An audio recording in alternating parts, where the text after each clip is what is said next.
Никакво евро не се канят да въвеждат политиците ни. Всъщност се канят да заменят изключително стабилния ни валутен борд с така нареченото дигитално евро, което ще носи английското име Cash Plus. Cash Plus ще бъде един вид еврокриптовалута, гарантирана от Европейската централна банка ЕЦБ и ще се въведе в цялата еврозона още през 2027 година. Новината за превръщането на еврото в криптовалута, наречена Cash Plus, беше официално обявена от гуверньора на Банк дю Франс Вилеро Гало на 22 юни 2023 година в реч на конференцията Global Official Institutions. Речта е качена на сайта на Банк дю Франс и е свободно достъпна за всеки. От думите на високо поставения френски централен банкер разбираме следното. Първо, Cash Plus или новото дигитално евро ще изпълнява основно функцията на платежно средство, а не на средство за съхранение на богатството, каквато е в момента функцията на парите в брой и на банковите депозити. Тоест, Cash Plus може да се окаже по-скоро нещо като електронен ваучер, който ако не бъде използван на време, губи цялата си стойност. Сериозно ли се каним да заменим нашия български лев с подобни експериментални пари? Второ, уж Cash Plus нямало да замести изцяло монетите и книжните пари, но пък кой би могъл да ни гарантира това, особено когато самото име на дигиталното евро се превежда точно като пари в брой плюс. Трето, с Cash Plus ЕЦБ ще знае на секундата природата на всяка ваша парична транзакция, което си е равносилно на тотален контрол над финансите на обикновения човек. Кристин Лагард, гуверньора на ЕЦБ, наскоро дори призна, че само разплащания до към 400 евро няма ли да се следят изкъсо от банката. Готови ли сте за въвеждането на еврото, на Cash Plus в България? Дигиталното евро е финансово робство. От няколко години ЕЦБ, Европейска централна банка, работи усърдно по проект за дигитално евро, базирано на блокчейн технологията. Най-вероятно планът е всички книжни пари постепенно да бъдат изкарани от употреба и абсолютно всички разплащания в икономиката да се извършват чрез банкови карти или смарт устройства. Под предлог, че с изчезването на книжните пари се унищожава сивата икономика и се борят за разни болести като COVID-19, банките ще придобият пълен контрол върху финансовите ни средства и ще знаят всичко за потребителските ни предпочитания и поведение. Следва антиутопичен свят, в който на тези, които не подкрепят дадена овластена партия или пък нямат задоволителен социален рейтинг, ще им бъдат блокирани абсолютно всичките пари. Ако това ви се струва като конспиративна теория, само направете справка с настоящата ситуация в скандинавските страни или в Китай, където преобладаващия брой разплащания вече се случва в дигитална среда. Ако българският лев си го има и БНБ продължава сама да печата банкнотите и монетите си, то тогава решението дали България ще се превръща или не в общество без книжни пари е изцяло в ръцете на българските институции, т.е. в наши ръце. Обаче, присъединим ли се към еврозоната, за съжаление, тогава вече абсолютно всички решения, свързани с нашите пари, ще се вземат в Франкфурт от намиращата се там Европейска централна банка. Лицемерието и двойните стандарти са нещо съвсем присъщо за еврозоната и за Европейската централна банка ЕЦБ. От една страна, гуверньора на банката Кристин Лагард предупреждава инвеститорите, че биха могли да загубят всичките си пари при покупка на криптоактиви като биткоин, а от друга ЕЦБ позволи в еврозоната да се създаде държава казино Малта, промотираща се сама като криптовалутния рай на света или блокчейн островът. Милиарди евро бяха вложени в Малта в създаването на криптовалутни борси, криптовалутни банки и така нататък. Проблемът с тази високорискова авантюра е обаче, че през 2022 година криптовалутният спекулативен балон започна да се пука с трясък по целия свят поради вдигащите се лихвени проценти на централните банки. Да не забравяме, че и самият Васил Божков, черепа, също укри своите богатства в биткоини. През 2009 година островът държава Исландия банкротира, защото си въобразяваше, че може да бъде центъра на инвестиционното банкиране в света. Ако сега блокчейн островът държава Малта, горд член на еврозоната и водещ световен криптовалутен хъб, вземе също, не дай си Боже, да банкротира, съгласни ли ще бъдат българите заради приемането си на еврото солидарно да плащат за провалените спекулативни сделки на мастити криптофараони като Васил Божков? Постоянно циркулира в обществото ни нелепата опорка, че видите ли, въвеждането на еврото щяло уж да осветли сивия сектор в България, но пък някак твърде удобно изобщо не се споменава стряскащият факт, че двете държави, основни перачници на мръсни пари в Европа, Малта и Кипър, са именно членки на прехвалената еврозона и то вече от доста години. Българският валутен борд предлага гъвкавост, сигурност и надежност. Бордът е като златния стандарт, тъй като левовете в обращение са обезпечени с валутни резерви. При евентуалното ни влизане в еврозоната обаче, България завинаги би загубила суверенитета си върху паричната политика. Да, бордът ограничава значително паричната ни политика, например напълно забранявайки на Централната ни банка да финансира бюджетни дефицити с печатане на пари, но все пак с него ние все още притежаваме пълната свобода да маневрираме самостоятелно в периоди на тежки икономически кризи. От друга страна, вътре в еврозоната, решенията, на които бихме били подложени, могат да се окажат в интерес на други европейски държави, но изцяло във вреда на България. Например, при радикално различни нива на дълг и инфлация между Италия и Балтийските държави, Европейската централна банка изпадна в шизофренно състояние през 2022 година, като не вдигаше достатъчно лихвите, за да помага на потъналата в тежки държавни дългове италианска икономика, но пък по този начин вредейки ужасно на страдащите от доста висока инфлация балтийски държави. С еврото губим всякаква макроикономическа гъвкавост. С лева обаче при необходимост българския парламент и БНБ биха могли във всеки един момент по собствено усмотрение да преформатират или подсилят настоящия ни валутен борд в полза на българския национален интерес и не съобразявайки се с чужди фактори. С лева и с борда ключа към това парите ни да са стабилни и надежни е изцяло в наши ръце. С еврото ние бихме предали този безценен ключ за винаги в ръцете на наднационалните централни банкери, там някъде във Франкфурт на Майн. От хиперинфлацията на 90-те левът възкръсна по-силен от всякога посредством мощния ни валутен борд към солидната германска марка, с който българинът правилно припозна в германския монетарен консерватизъм гаранцията за стабилни пари. Но скоро възникна еврото, в чиято основа стояха обаче и вечно девалвираните в миналото италианска лира и гръцка драхма. За жалост напоследък Европейска централна банка провеждаше проинфлационни политики на количествени улеснения и така тя рушеше стойността на еврото, карайки го да прилича все повече именно на слабите драхма и лира, а не на онази солидна германска марка от първоначалния ни валутен борд. Разберете, невероятната стабилност на лева вече цели 26 години проистича единствено от мощните резерви на борда, които резерви БНБ винаги може да подсили с активи деноминирани в други валути различни от еврото, с цел да имаме дори още по-стабилен лев. А въведем ли еврото, безценните ни валутни резерви най-вероятно ще се изхарчат и точно там е трагедията. Още повече отслабеното евро, превърнало се във вечен заложник на свръхзадлъжнялостта в еврозоната, никак не би подхождало на икономическите възгледи на българите, които възгледи след 1997 година са много по-близки до германския монетарен консерватизъм, отколкото до гръко-италианската фискална разюзданост. За да съхраняват парите ни стойността си трайно във времето, е нужно да се придържаме колкото се може повече към принципите на първоначалния ни валутен борд за закотвяне към нещо наистина стабилно и да не въвеждаме лекомислено една високо рискова валута, обременена от нерешимите гръко-италиански дългови проблеми. Следователно, истинската гаранция за стабилни пари в България изобщо не е еврото, а е българския лев във валутен борд, солидно обезпечен с мощни диверсифицирани златно-валутни резерви.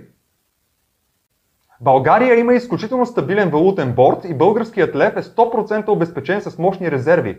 26 години сме образец за монетарна дисциплина за целия свят. Не ни трябва изобщо проинфлационната еврозона, където се печатат пари от въздуха от Европейската централна банка ЕЦБ и се трупат дългове на поразия. Справка: Гърция, Италия, Испания, Португалия, Белгия, дори и Франция, все страни потънали в огромни публични дългове. България притежава отличен валутен борд, който на практика много наподобява златния стандарт и бордът фискално и дългово дисциплинира българските публични финанси. Който желае солидарно да изплаща непосилните неуправляеми дългове на гърци и италианци, трупани с десетилетия, да го заяви открито, а не да се спотайва. Аз лично не искам ние българите да изплащаме чужди дългове след вкарването ни на сила в еврозоната.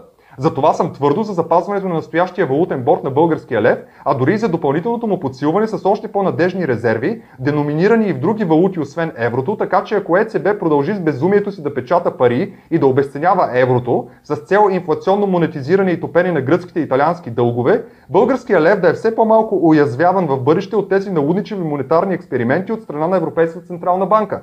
На България й трябва стабилен български лев в борд, обезпечен и гарантиран от още по-солидни и надежни резерви. На България е нужна фискалната дисциплина на Швеция и Дания, а не фискалната разюзданост на Италия и Гърция. Само така парите ни биха съхранявали трайно стойността си във времето и само така спестяванията на домакинствата ни биха се превръщани в инвестиции, тласкащи икономиката ни напред.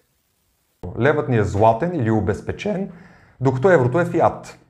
От въвеждането на валутния борд през 1997 година всеки български лев в обращение е обезпечен от валутни резерви в евро в БНБ. Де-факто бордът превръща лева в валута с златен стандарт, при който еврото играе ролята на златото. Във всеки един момент Централната ни банка е в състояние, ако пожелае, да подмени или подсили с други валути или ценни метали това еврово обезпечение. Обаче резервите на ЕЦБ, стоящи зад еврото, отдавна са тотално разводнени от постоянните програми на количествени улеснения на Европейската централна банка и така това, което всъщност предотвратява едно значително обезценяване на курса на еврото, е убеждението на пазара, че ЕЦБ ще бъде винаги платежоспособна и че мощната германска икономика ще продължава да бъде част от еврозоната. Еврото е една от тъй наречените фиат валути, докато българския лев е златен, обезпечен. Не случайно левът е една от най-стабилните валути в света през последните 26 години.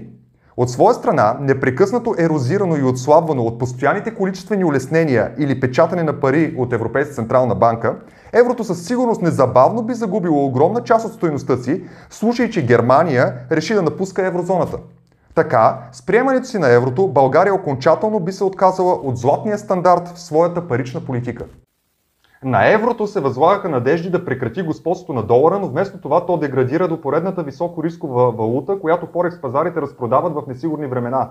Бягство от евро в долари имаше и при банковата криза от 2008, след това при гръцката дългова криза, после при COVID истерията от март 2020, а накрая и през първата половина на миналата година, когато курсът на еврото се срина не само заради енергийната криза, но и заради твърде закъснялата и плаха борба на Европейската централна банка ЕЦБ срещу породената от самата нея висока инфлация.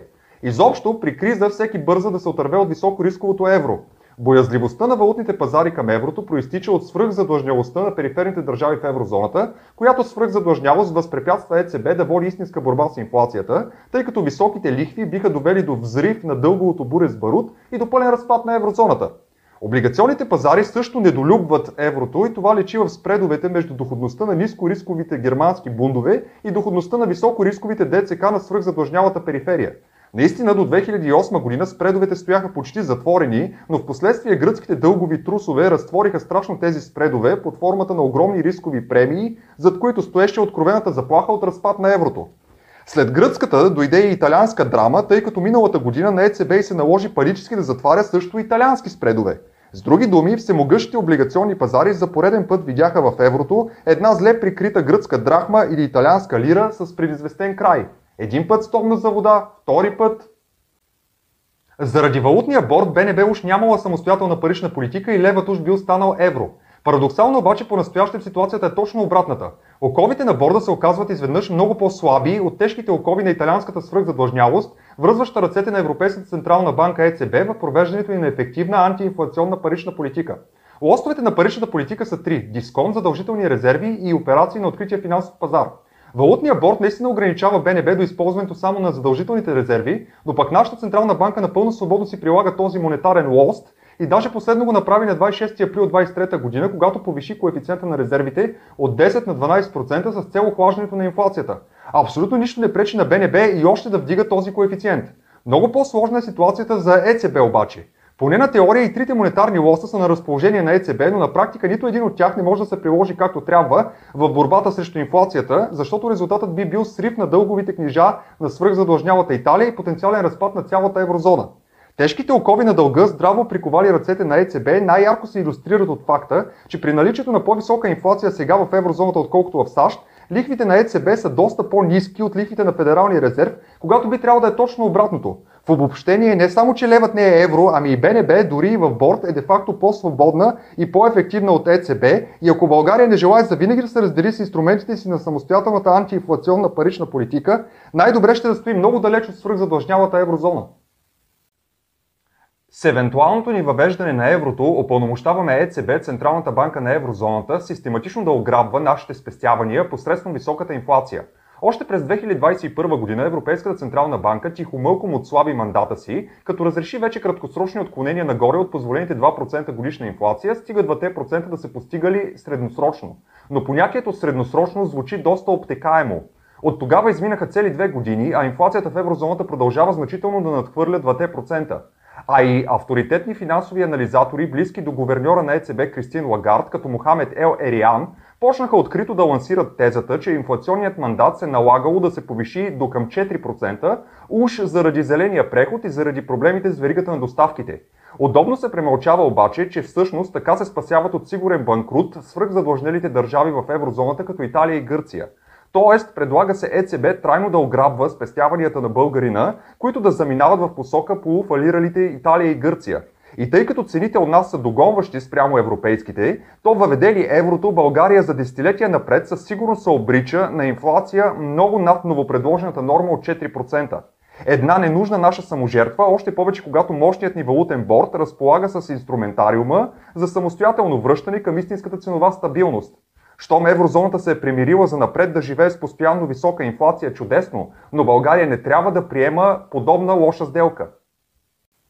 3 фалшиви опорки срещу българския лев, които постоянно се тиражират. Първа опорка. Курсът на лева бил фиксиран към еврото, значи левът бил евро. Ами и курсът на датската крона е фиксиран в тесен диапазон на колебания към еврото също, но не съм чул някой датчанин да твърди, че датската крона е станала евро. Няма и да чуя, защото подобно твърдение би било смехотворно и безумно.